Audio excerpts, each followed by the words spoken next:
an announcement prior to the collection that people are going to be required to step up, put the money in. That there's no distraction intended. That all we're doing is filling the time with. Oh, I could. I'm gonna. I'm gonna. In the moment, also encourage them to give because I believe that we need some money. We're a little short. Yes. Well, I'm pretty sure that it, every parish everywhere that I've ever been part of struggles with collection. Yes, yes, that's an excuse.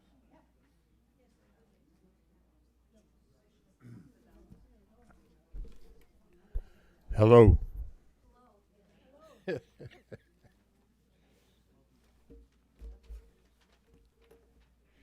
Did somebody ring that bell? Then off we go. I was actually tempted, and I'm going to tell you about this. I didn't think I'd actually announce it, but I was going to begin the service with even more noise. I was going to also encourage you to do a little cheer, and I was going to say, "Give me a G." Give me an R. I was going to do that, but I thought that's not very sanctuary-ish. So we're not going to do a green cheer, but we are going to recognize that that's a part of the theme today, and we're going to have a tone, a strong, audible cheer that is also green, even if it's a musical instrument of sorts.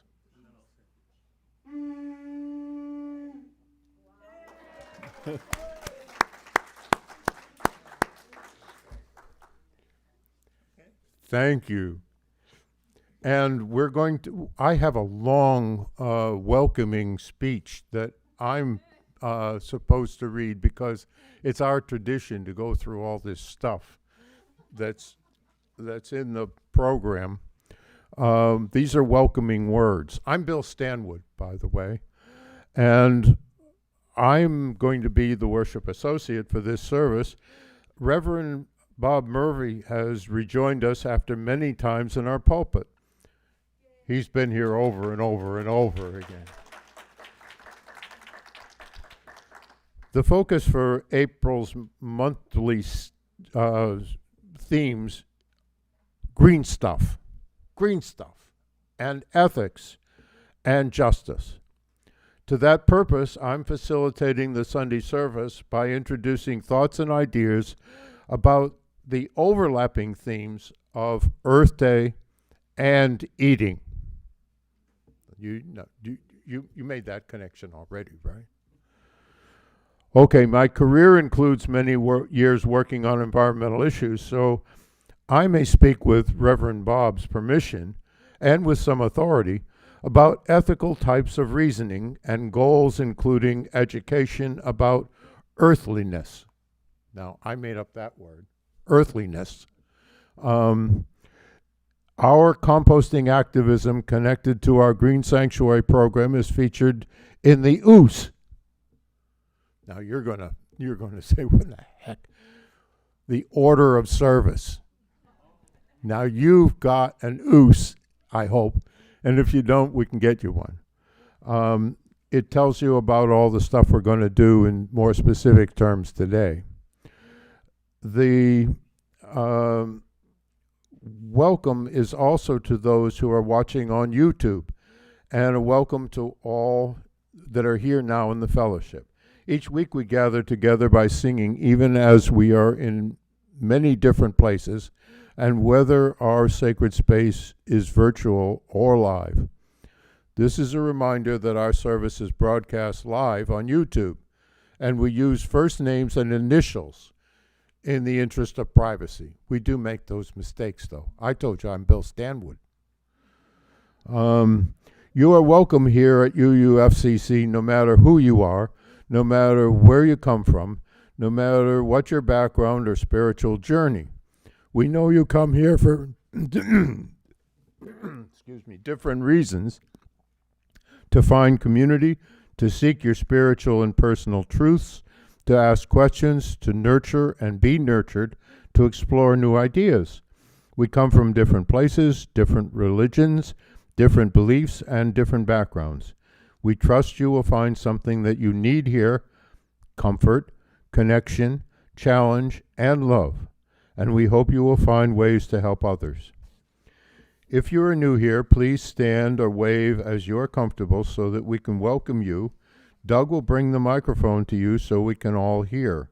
If you want to know more about the fellowship, check out the website uufcc.org or ask someone.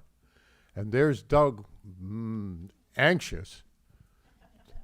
Oh, here he steps. What am I doing here? Just my name? So my name's Mary. I'm new to the area, and so I thought I'd stop in and meet you. Very good. Awesome. Thank you. Very good.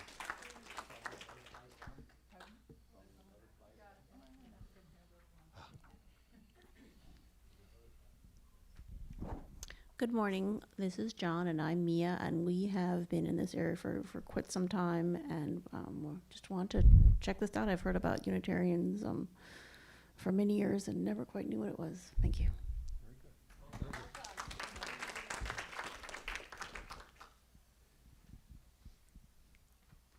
Fantastic. Thank you.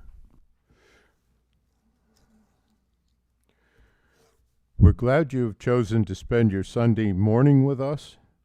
Thanks and praise for providing this extra space for all of us this morning.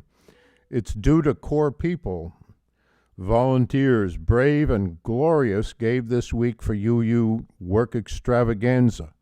Special thanks to Laura L. for decorating.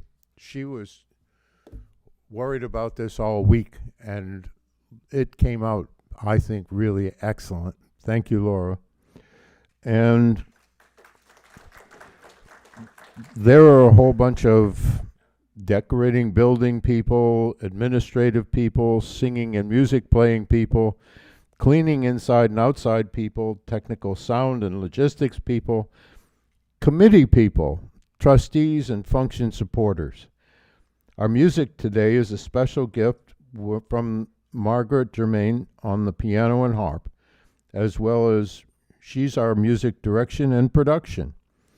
We also have healing thoughts for her, Jamie, our friend and tenor, who is much needed. And thank you to all. Thank you very much for everyone who contributes to this activity this morning. We'll enjoy the prelude. Oh, we're going to have an opening song now? Whoa. We've got a moment to offer you an explanation for the opening song. I'm Reverend Bob Murphy.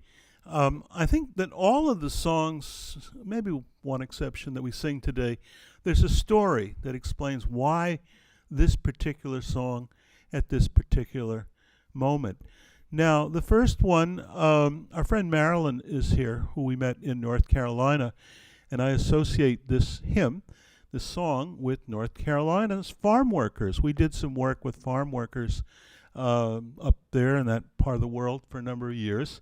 And on one occasion, the farm workers came to the Unitarian Universalist Church in Greenville, North Carolina, and they had a big meeting.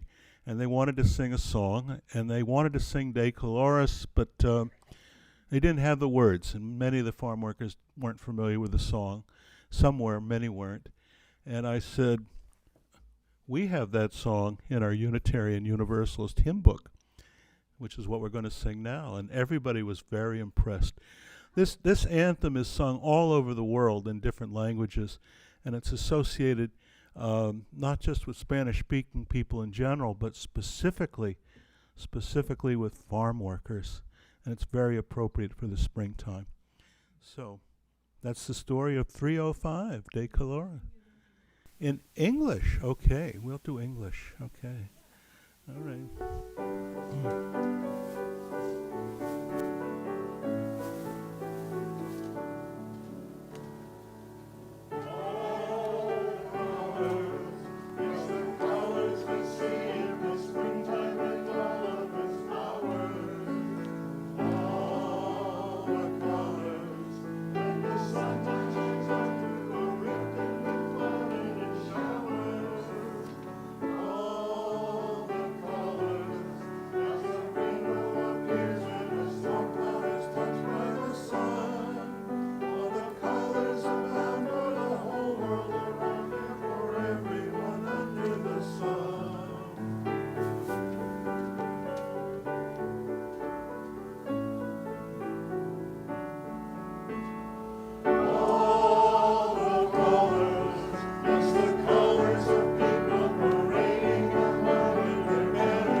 And it's very appropriate for Cinco de Mayo, and that'll arrive in just a few days, May 5th.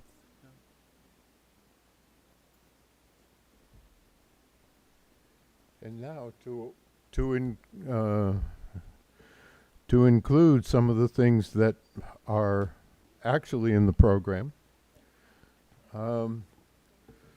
We have had welcoming words, so I hope you feel welcome at this point.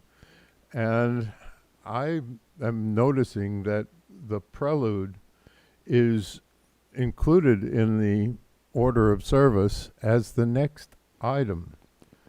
The celebration boogie, which was written by Margaret Germain, is to be presented at this very moment.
Now that's a celebration.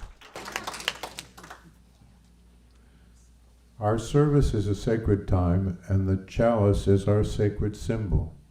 It is a reminder that we gather in community, in a safe community, in this community that we have created together. Our lighter today is a surprise. It's Ken if he chooses. It would be a wonderful thing. And thank you.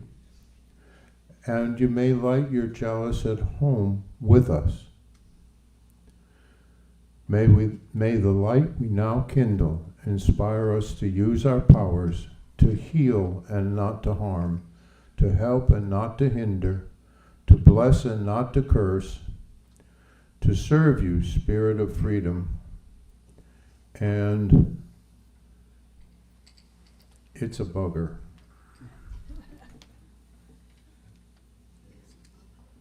Yes. Thank you, Ken. Nice. Please join me in reciting our affirmation as it's written in your order of service. Love is the spirit of this fellowship, and service is its law. This is our aspiration, to dwell together in peace, to seek truth in love, and to help one another. Now I'm going to ask you to please remain seated to sing the next theme music, number 301, Touch the Earth in the Gray Hymnal.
Thank you.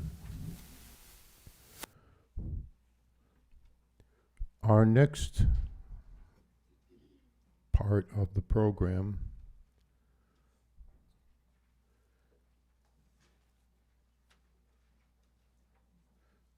a responsive reading, number 555. It's in the Gray Hymnal.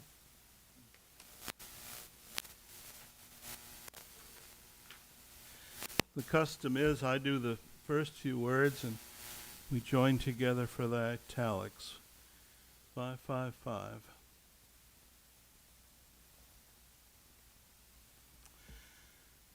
Some things will never change. Some things will always be the same.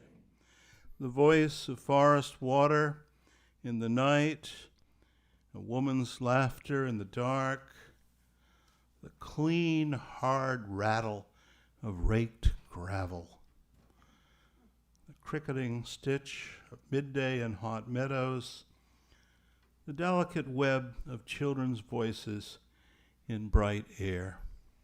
These things will never change. The glitter of sunlight on roughened water, the glory of the stars, the innocence of morning, the smell of the sea in harbors. These things will always be the same. The feathery blur and smoky budding, some young boughs, and something there that comes and goes and never can be captured. The thorn of spring, the sharp and tongueless cry. These things will never change. The leaf, the blade, the flower, the wind that cries and sleeps and wakes again. The trees whose still arms clash and tremble in the dark. And the dust of lovers long since buried in the earth. All things belong to the earth will never change. All things proceeding from the earth to seasons, all things that lapse and change and come again upon the earth, these come up from the earth that never changes, and they go back into the earth that lasts forever. Only the earth endures, it endures forever. The tarantula, the adder, and the asp will also never change. Pain and death will always be the same. But under the pavements, trembling like a pulse, under the buildings, trembling like a cry, under the waste of time, under the hoof of the beast, above the broken bones of cities, there will be something growing like a flower, something bursting from the earth again, forever deathless, faithful, coming into life again. April, blessed be.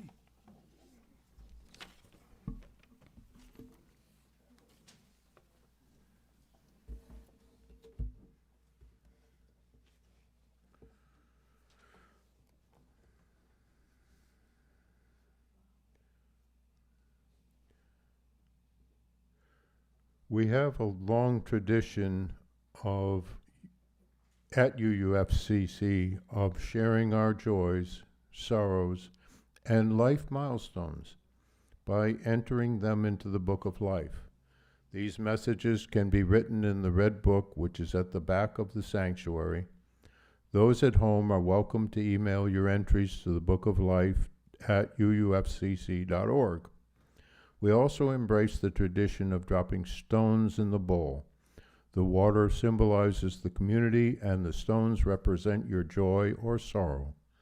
I will first read the entries in the Book of Life, and if there were a person to actually bring the Book of Life,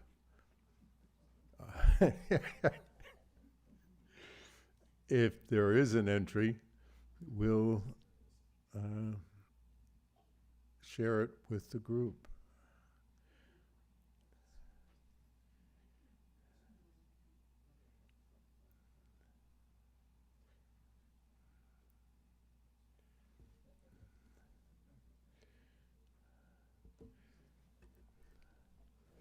All with the anticipation.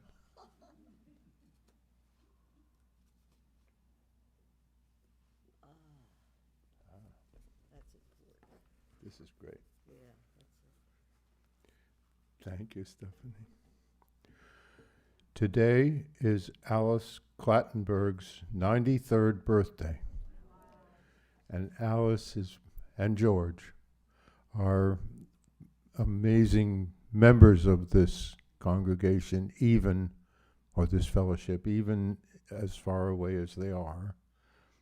Let's all send her a birthday email or call, or we find her on Wednesday night on the happy hour on the computer. So that's another thing that would welcome even more participation. At 7 o'clock on Wednesday night, you can wish Alice happy birthday in person. We have a bowl with stones, and if you would like to share a joy or concern, please, I invite you to come forward and drop a stone, either in silence or briefly share aloud.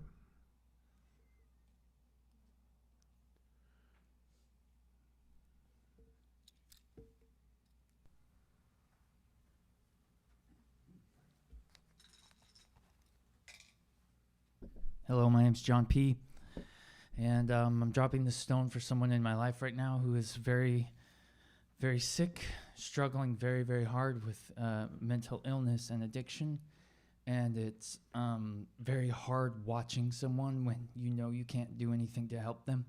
So my heart's broken, and I just hope that all of you can just send some good energy towards this situation to help this person so that they are able to get better.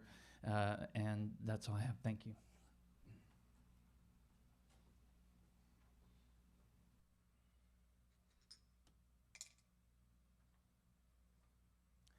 Good morning. I'm Patrick E. I have a joy to share. Yesterday, I went to Clearwater UU Church, and they had an event there, building beloved community beyond the binary. So it's Reverend Amy Kindred's church. So it was so wonderful to see her and get at least 2 hugs.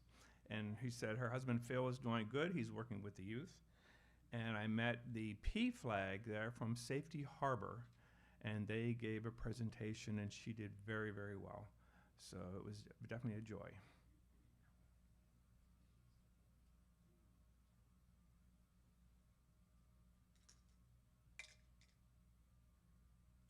I have a joy. I'm Trudy, and I got a phone call last night from Bill Howitt. Everybody knows him as Fossil Bill, and his mom, Valerie, and they've moved out to the Portland, Oregon area, and they're settled in and doing fine, and they send kind regards to the fellowship.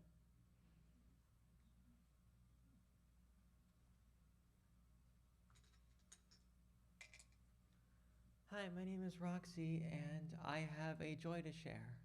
Yesterday, a trans woman friend of mine invited me to a picnic with a bunch, like 15 other lesbian women, and I had a great time there. We had food, and it was really fun. They treated me as an equal, and I felt really good about that, just being treated as a fellow woman there.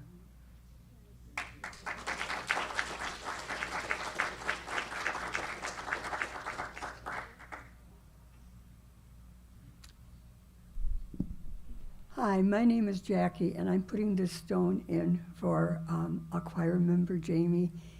He really needs our prayers, and he's not doing well, and we need to help him. So we're going to pray for him.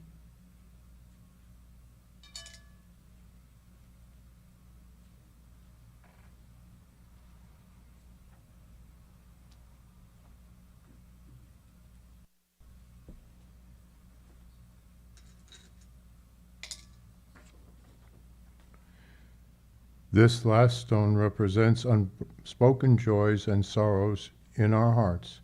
May we hold these and each other in love and tenderness, so that the fellowship may be a source of strength and comfort, courage and hope in the days and weeks ahead.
Thank you, Margaret.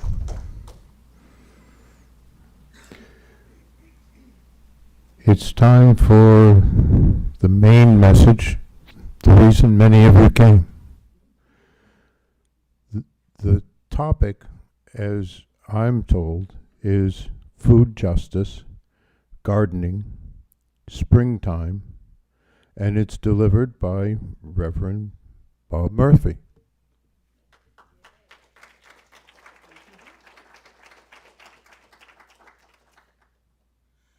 Thank you, Bill.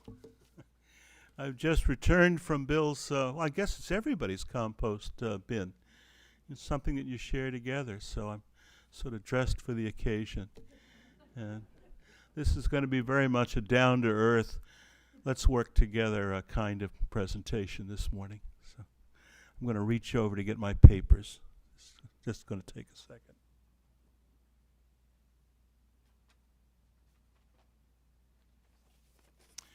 It's very nice to be back in Port Charlotte for the month of April.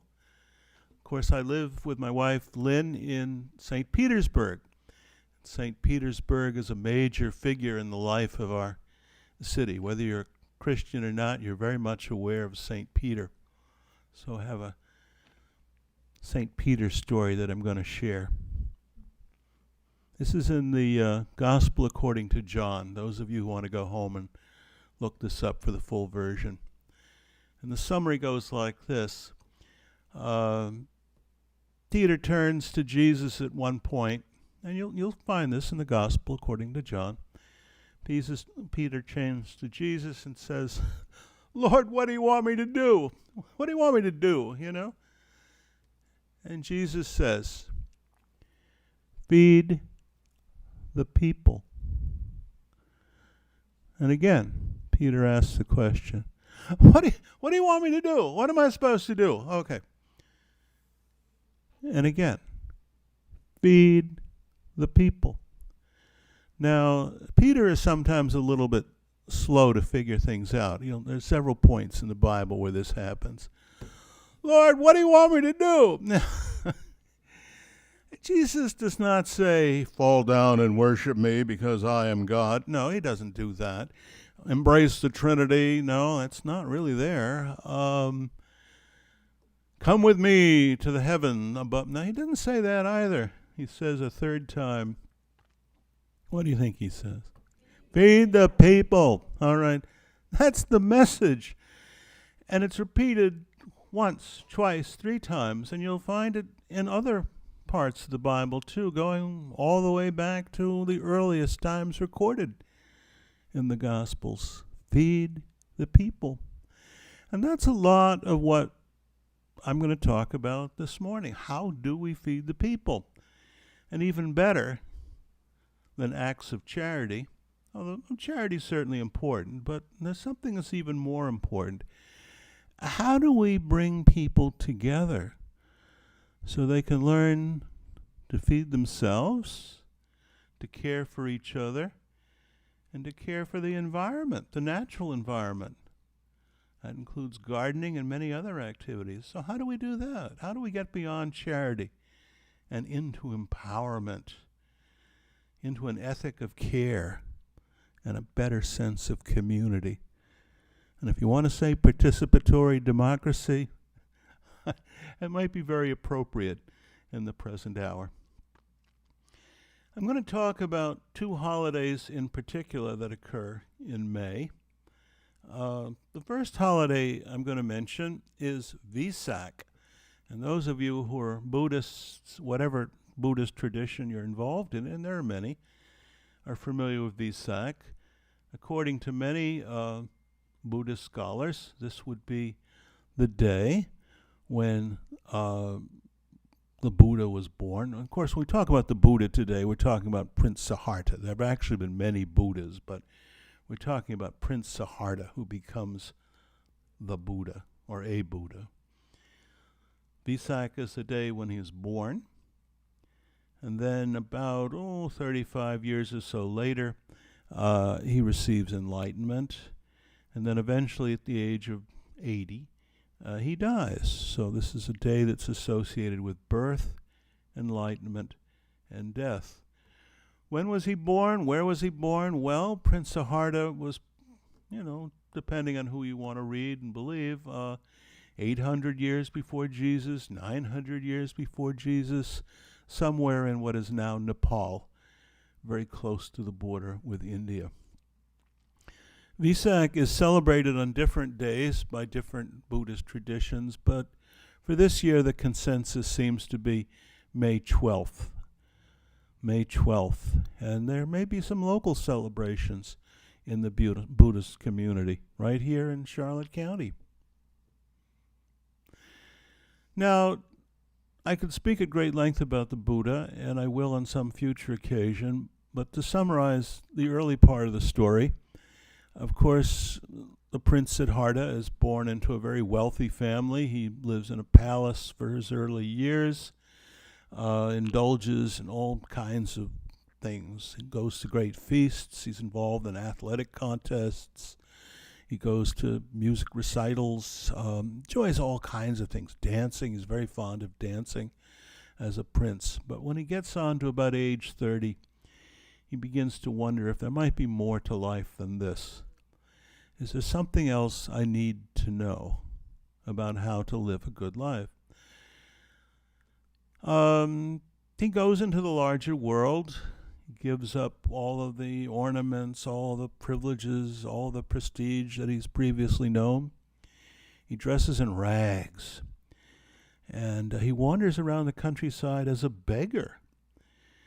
Eats very little. In fact, he eats so little that at one point he's described as looking like a skeleton. And he suffers a great deal. He lives outdoors when it rains, and there are wild animals that he's afraid of. All kinds of difficulties. Well, finally, after a few years of hardship, he comes to a river, and he just collapses. He's exhausted. He's famished. And at that moment, something wonderful happens. There is a young woman from the village, and her name is Sujata. Sujata sees the stranger who looks miserable, thinks, I know what this guy needs. He needs a good meal. Goes back to the village. She gets what is probably a bowl of rice pudding, some kind of rice pudding. Brings it to the stranger. The Prince Siddhartha eats the meal, and he's delighted. He's revived. He's been rescued. And he discovers the joy of just eating, and especially with a good companion like Sujata. Well, more things happen after that, but he decides, this is the hour. This is the moment when I have to really decide what matters in life. And he sits beneath a sacred tree for 7 days and 7 nights, and he hopes that he can become enlightened. So this is very serious meditation. Now, the king of the demons is called Mara. The king of the demons decides, if this guy figures out the truth, if he becomes truly awake, or nowadays we would say woke, I suppose. Can I say that? Is that all right? Okay. We would say he becomes woke. Okay. This guy becomes woke and figures out what's really going on in the world. All the devils, we're going to be in big trouble, and we might have to go someplace else. So he tries all kinds of tricks and devices to take the Buddha, or again, it would be Prince Siddhartha at that point, to take him down the wrong path. Everything he can think of, he throws at him, flattery, bribery, the whole bit. Finally, its last straw, Mara says, in an angry, rather cynical voice, what gives you the authority to sit here under a tree and meditate on these great issues, and you think that you're on the verge of enlightenment? Who do you think you are?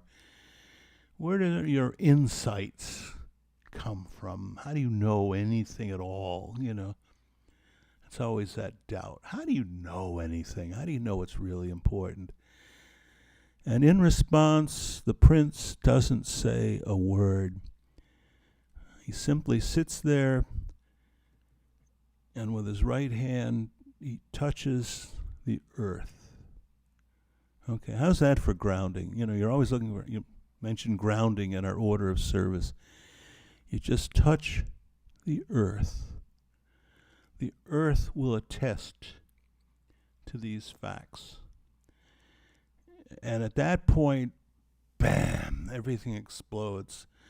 The king of the demons shrieks. He runs away with all the other devils. And in that second, the Buddha wakes up, or the prince becomes the Buddha, to be more exact.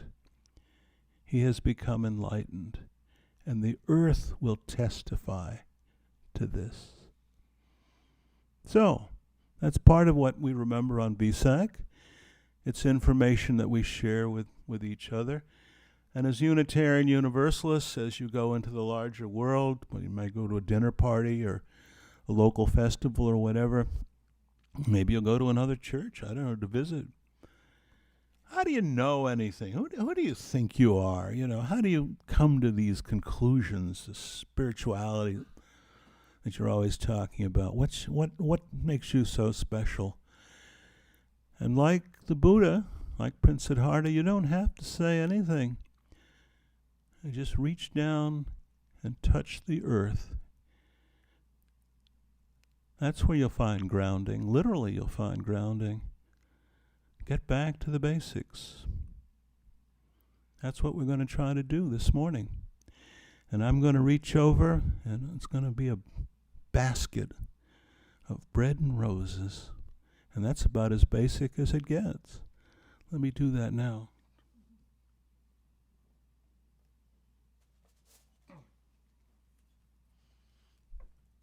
There it is, bread and roses.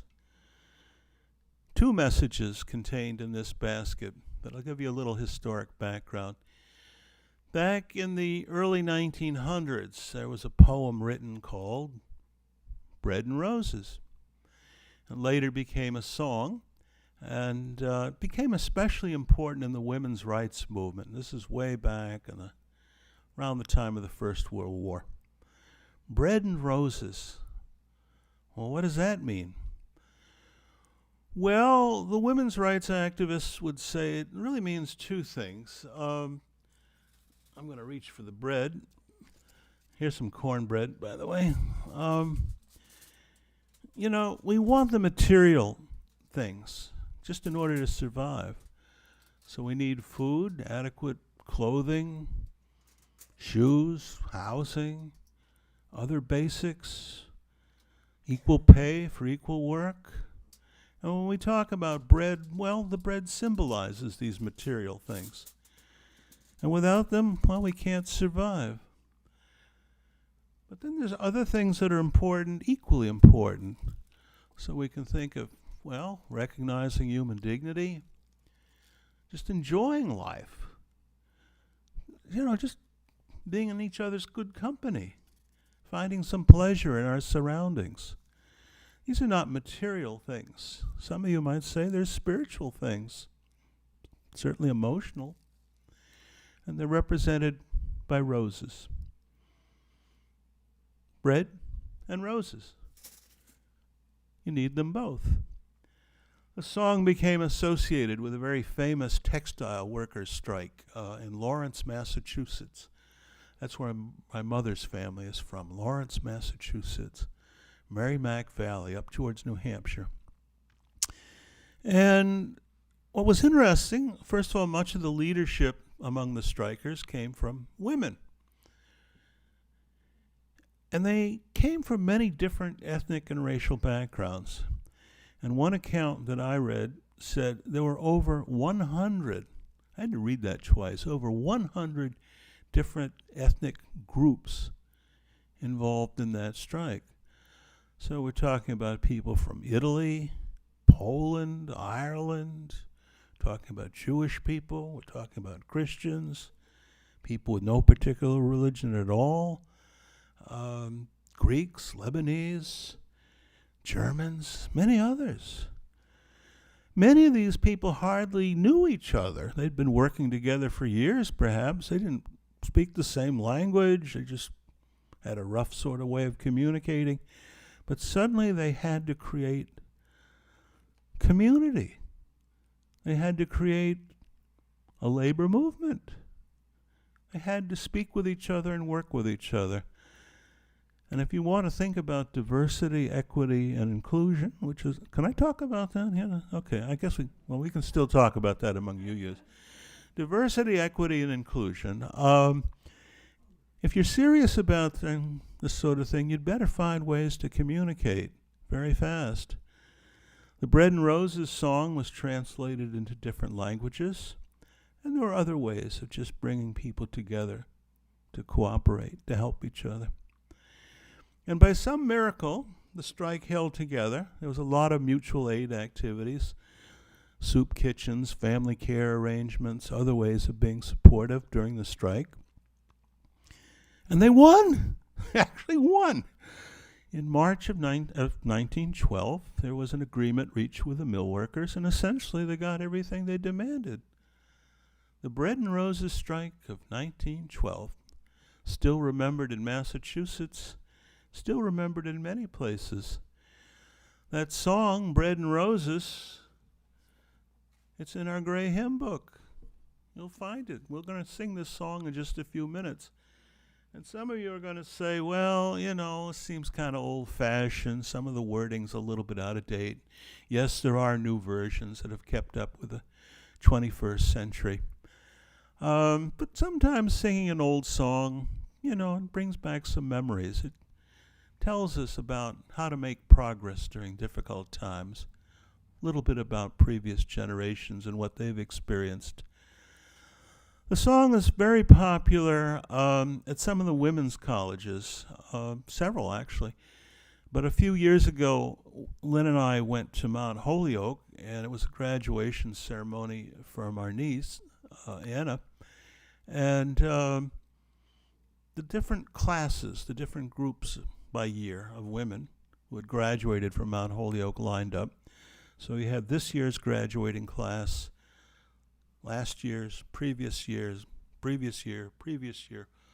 all the way back. And it went back, as I recall, at least to the 1930s. And of course, with each year, you had fewer people represented. But it was just a reminder of how long some of these struggles have been going on and how many generations have participated. So they marched across the field, all the women together, young and old, and the song they sang was Bread and Roses. And some of the younger women weren't familiar with the song, and there was an explanation provided.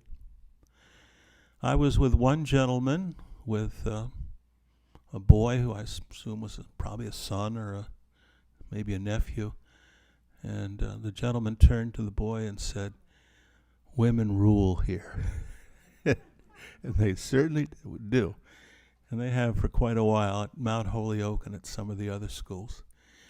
But what's amazing is that the song is in our Unitarian Universalist hymn book. That strike back in 1912 divided Universalists and Unitarians. There were two different groups back in those days. Some people very supportive, some not supportive, some actually hostile to the strike. But most Unitarians, certainly in the area, gave their support. Many did. Many congregations did. And they brought food in for the strikers, clothing, all kinds of assistance, helped with transportation, housing. And we call that mutual aid. That's what you do during difficult times. You want to see action, progress in the larger society, you got to organize at the grassroots. And quite often that involves mutual aid. And at this point I have to provide a definition.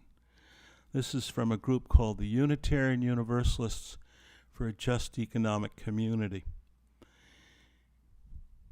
Mutual aid arrangements are cooperative arrangements for the production and distribution of goods and services.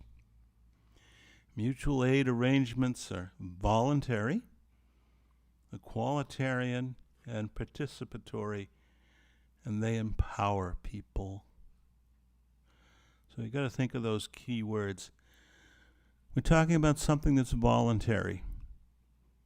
government doesn't create mutual aid. The big corporations, well, actually the big corporations know how to cooperate with each other, but they don't encourage mutual aid at the local level. So it is voluntary. It comes from the grassroots. Equalitarian. All right. People are doing this as equals. It's not a top-down arrangement. Okay. Participatory. You don't just sort of stand back and wait for somebody to serve you a meal or bring you a pair of shoes or whatever you need. You've got to help too. That means you've got to help with the compost bin and some other good projects that are right here in this congregation. And I can tell you right now, it's many congregations like this that are becoming centers for resistance and resilience. People learn how to protect democracy by practicing democracy, and they learn how to care for people by caring for each other. That's a lot of what mutual aid is all about. So what do I have in the mutual aid bread and roses basket? Well, cornbread. The cornbread I usually make is gluten-free. It's vegetarian. This does not follow that recipe, but with vegetarian and vegan cooking, we're trying to introduce people to new and better ways of eating that are simple and affordable. $100 lunch is not affordable. No, we want things that are very basic. So we do cornbread, and I made this just a few hours ago, and I'm going to put it here. What else do I have? Oh, these are the original corn cakes for the Americas. Of course, maize or corn started in Central America probably around 500 AD, give or take a few weeks, as we say. So these are, we never have exact dates. It's not recorded. These are flour tortillas. And in a few days, May 5th, we're going to celebrate Cinco de Mayo. We're going to honor Mexican culture, and we're going to welcome some of our Mexican neighbors and try to get a better appreciation of their experiences in the here and now. So we have tortillas. We have, I just got a few things at random. These are matzos. Okay, you're all familiar with matzos, unleavened bread. And there are wonderful stories about matzos and the flight out of Egypt when there was no time to wait for the bread to rise. People had to move very quickly, and had to learn how to feed each other. So this is very important in Passover. And finally, this is from Lawrence, Massachusetts. This is pita bread.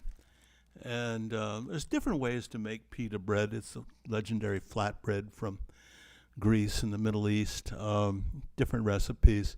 This is the kind of pita bread that you find in Israel or Palestine right now when bread is available. It's also very popular in Greek restaurants.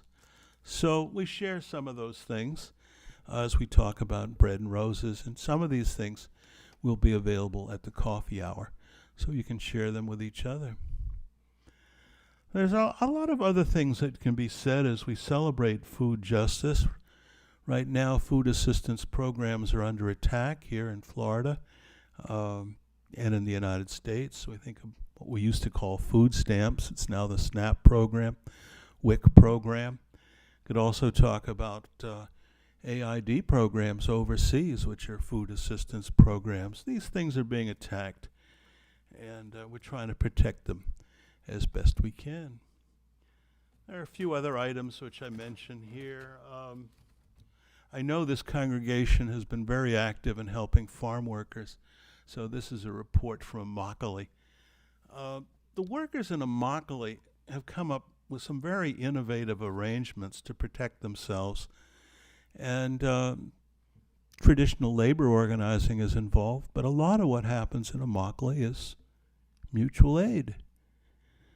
Again, heavy emphasis on food assistance, housing assistance, family care, and workers just helping each other when help is needed.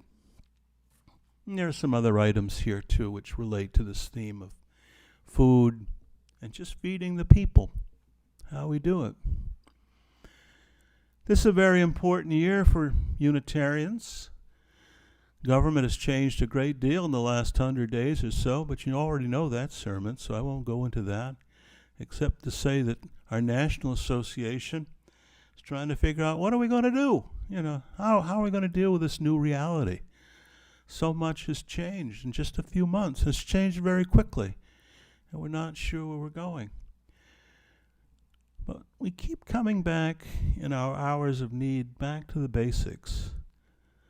Lessons that were learned long ago, not just by St. Peter, not just by the Buddha, but lessons that would be understood by Muslims, by Sikhs, Hindus, Jewish people, Native Americans, and many others. The historic African American churches have often been very involved with mutual aid activities. So we're trying to discover how some of this works, with a heavy emphasis on housing assistance and food assistance. We'll do some activities at the General Assembly. That's our national convention in Baltimore in June.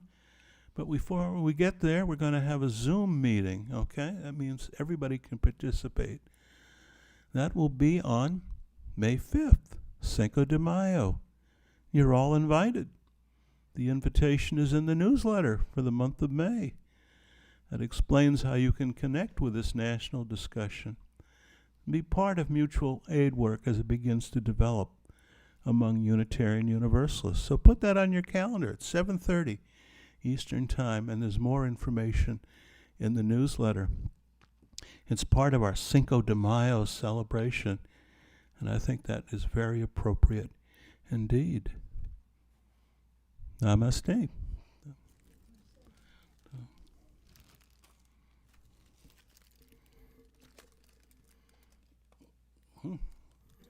Can you help me with these flowers?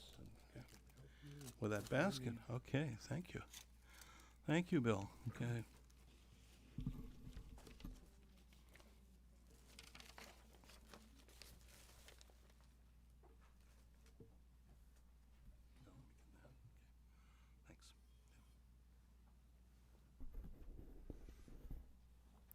I'm always surprised at how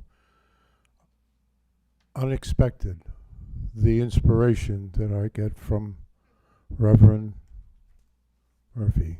And this morning is no exception. I want to follow his initial notice of the events that occurred in Lawrence and in Lowell. There is today a national park that commemorates the activities that happened during that time.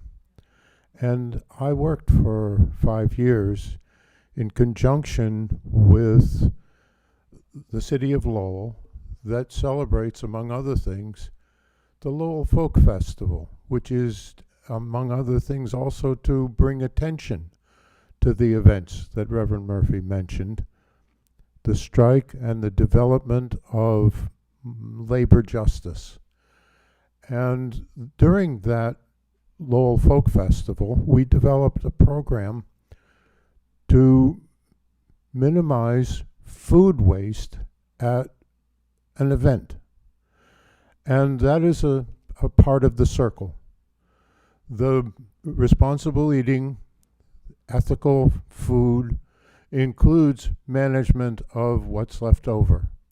And we have a compost program, among other things, to help address that. But in Lowell, we collected almost 30 tons over 5 days of food waste and set a mark for national event management of materials that are the product of our celebrations. So I think that also includes the nature of what we want to pay attention to this morning. I am going to go back to the order of service.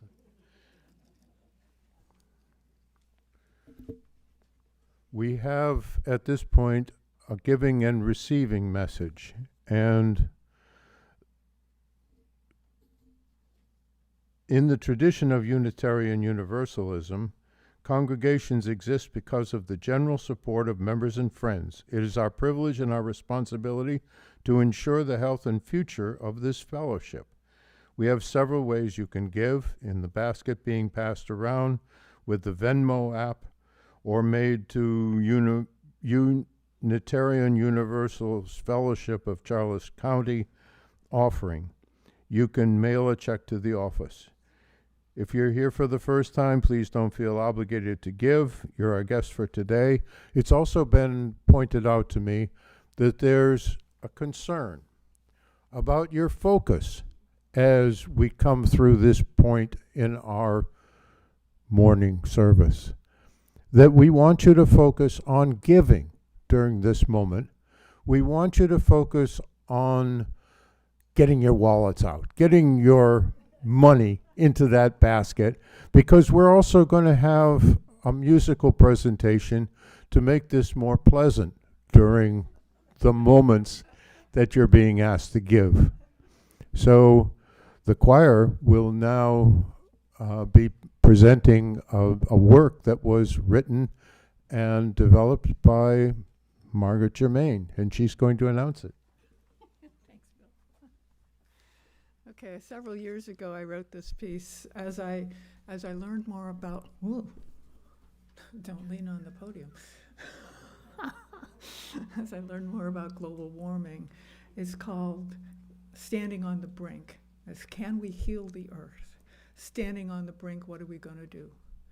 Ocean, air, and animals standing on the brink. It's not just me and you. We talk about love like it's the answer to everything. Standing on the brink, what do our actions bring? Just look at the world. Do we love enough to make it right? Standing on the brink, can we fix it without a fight? What do we love? Do we love all our stuff? Standing on the brink, I think we've all got enough. I know I do. We're full to the brim and we keep buying more. Standing on the brink, what are we looking for? The landfills are full, the oceans are too. Standing on the brink, what are we going to do? Choosing things over lives, and we keep making more. Standing on the brink, do we see what's in store? Making changes is hard, but changes we can make. Standing on the brink, what's it going to take?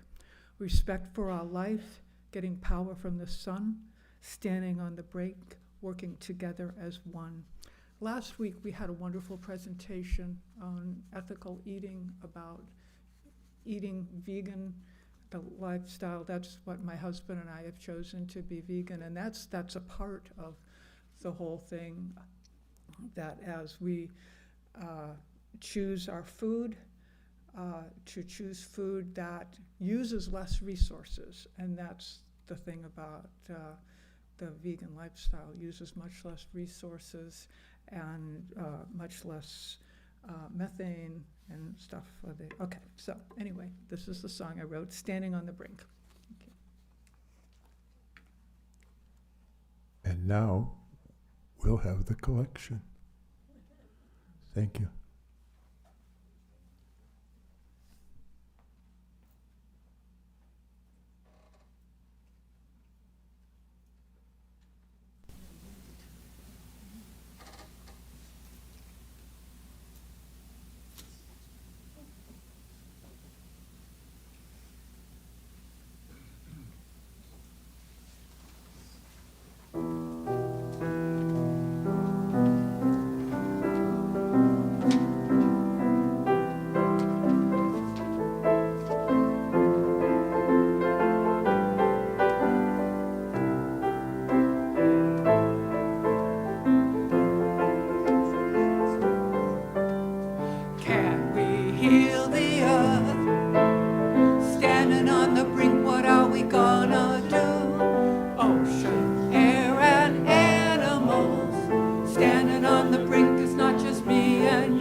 Love enough to make it right, standing on the brink. Can we fix it without a fight?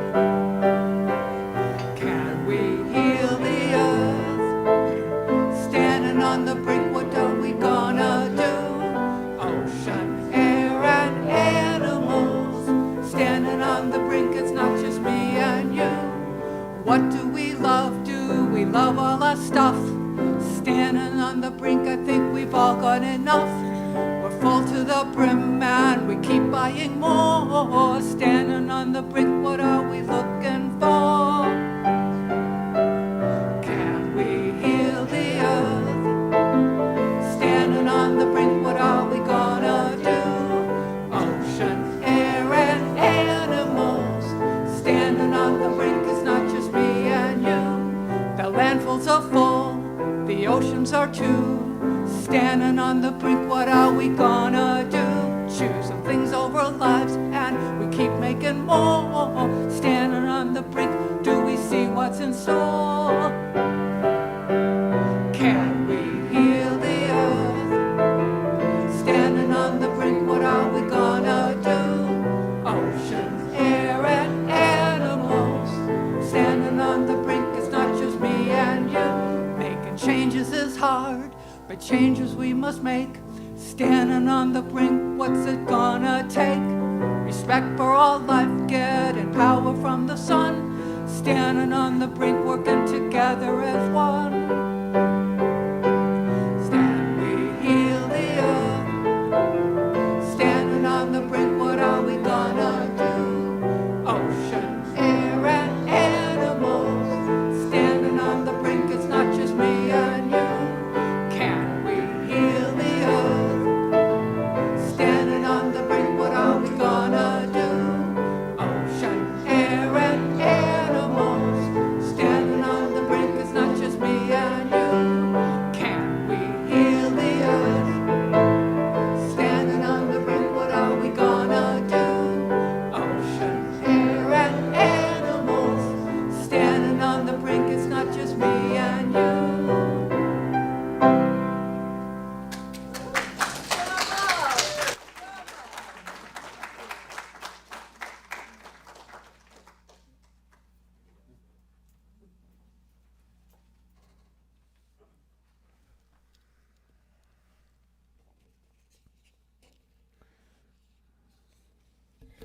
Thank you for the support of the fellowship. Now it's time to highlight UUFCC's events and activities. The back of the order of service has this week's calendar. Also, the weekly update, which you have on your computer, is a calendar, so check that as well. Today I want to note a special announcement that Stephanie might be able to give us a better detail.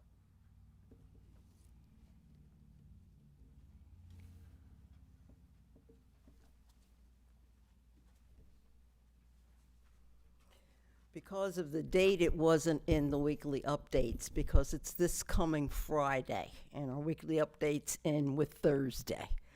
We're going to be having a celebration of life in memory of our member, Roberta Bobby Cole. This coming Friday, here at 9:30 in the morning. We're going to start in the sanctuary and then move out into the Peace Garden. We'd like for as many people as possible to come. It was a joy knowing Bobby personally.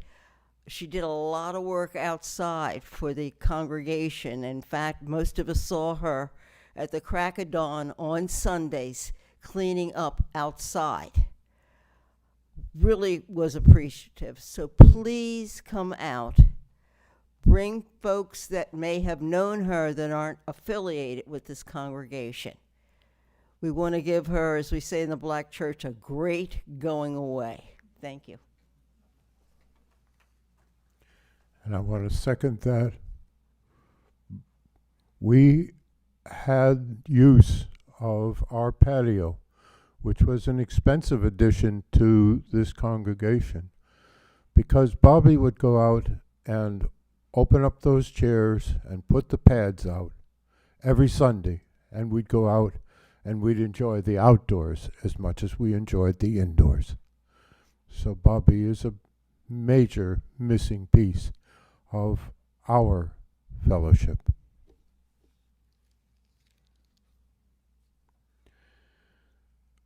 This is the time for closing words, and I don't know if we have any closing words.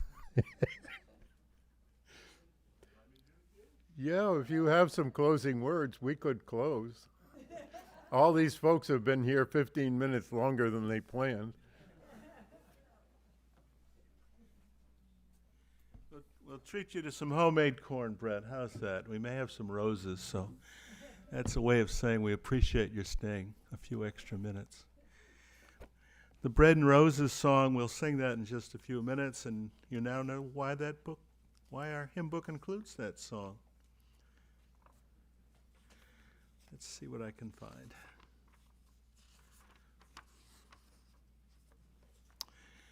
This is the mission of our faith, to teach the fragile art of hospitality, to revere both the critical mind and the generous heart, to prove that diversity need not mean divisiveness, and to witness to all once again that we must hold the whole world in our hands. Blessed be.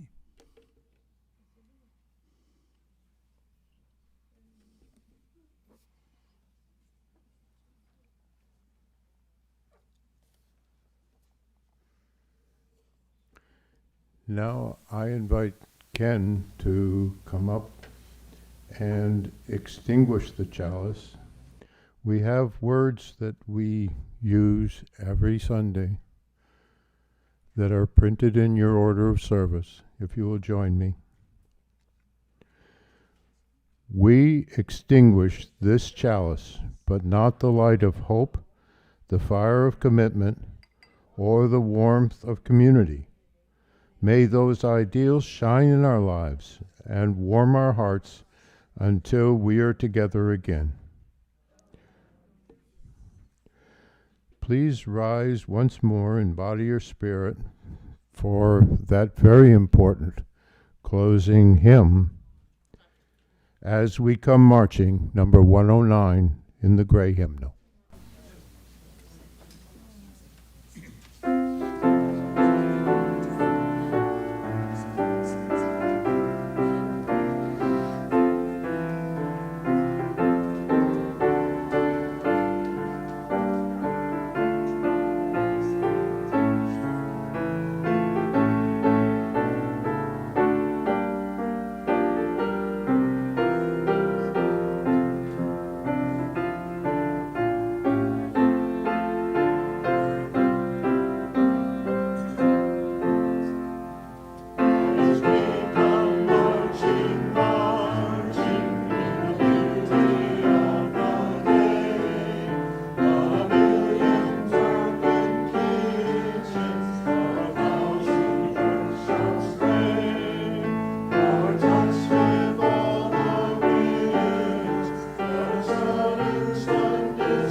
Go now in peace.